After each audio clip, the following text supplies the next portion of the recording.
Wakati sehemu nyingi duniani zikishuhudia mvua na radi kwa kipindi maalum tu cha mwaka, kuna eneo moja la kipekee duniani ambalo radi huonekana karibu kila usiku wa miezi mingi mfululizo. Tunaangazia mgongano wa nguvu za asili kati ya mbingu na ardhi nchini Venezuela. Usiku unapoingia katika ziwa Maracaibo nchini Venezuela, hali ya anga hubadilika na kugeuka kuwa tamasha la nguvu za asili. Anga huanza kutawaliwa na mawingu mazito, upepo mkali na radi, huku mwanga mkali wa radi ukipasua giza juu ya maji.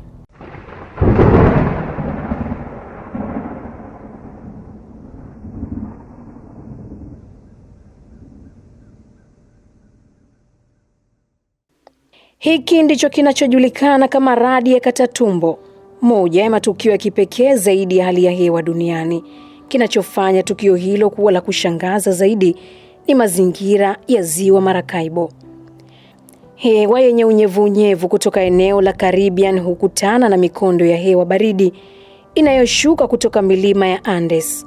Mchanganyiko huo pamoja na joto na unyevunyevu wa eneo la ziwa husaidia kutengeneza mawingu makubwa ya dhoruba inayochochea radi za mara kwa mara.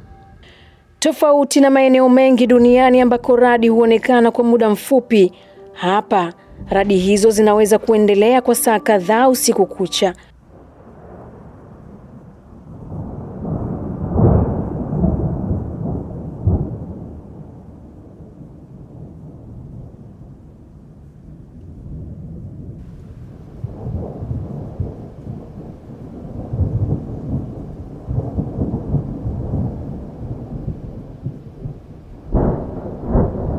Wanasayansi wanasema tukio hilo hutokea kati ya usiku wa 160 hadi 300 kwa mwaka. Katika nyakati zake za kilele, radi hizo zinaweza kupiga zaidi ya mara 28 kwa dakika moja, zikifanya anga la Maracaibo kuwa moja ya maeneo yenye shughuli nyingi zaidi za umeme wa asili duniani.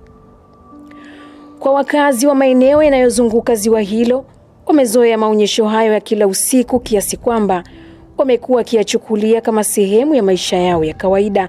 Hawaogopi kuishi juu ya maji kwa sababu maisha yao ni sehemu ya utamaduni wao wa karne nyingi. Kabila la asili la Anu linalojulikana pia kama watu wa maji limekuwa likijenga nyumba za nguzo tangu kabla ya wageni wa Ulaya kufika eneo hilo.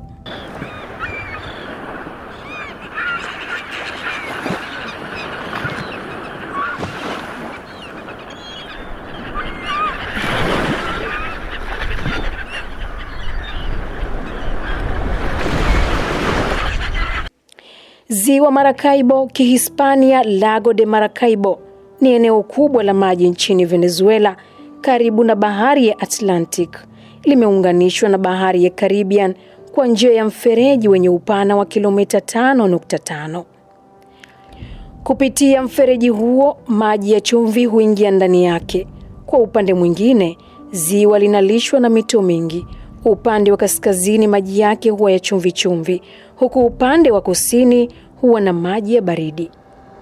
Ziwa Maracaibo ni moja ya maeneo tajiri zaidi duniani kwa rasilimali za mafuta na gesi asilia, likipewa jina la utani la ziwa la mafuta kwa sababu chini ya maji yake na pembezoni mwake kuna akiba kubwa ya mafuta iliyochangia kwa miongo mingi uchumi wa nchi ya Venezuela. Bonde la Maracaibo limekuwa kitovu cha uzalishaji wa mafuta nchini humo tangu ugunduzi wa kisima cha kwanza mwaka 1914. Kabla ya ujio wa teknolojia, mabaharia wa zamani walitumia radi za ziwa Maracaibo kama alama ya kuongoza usiku, jambo lililofanya radi ya Catatumbo kuitwa mara nyingine taa ya asili ya Venezuela. Imeandaliwa na Deogratias Maro na msimuliaji ni Salma Mzungu.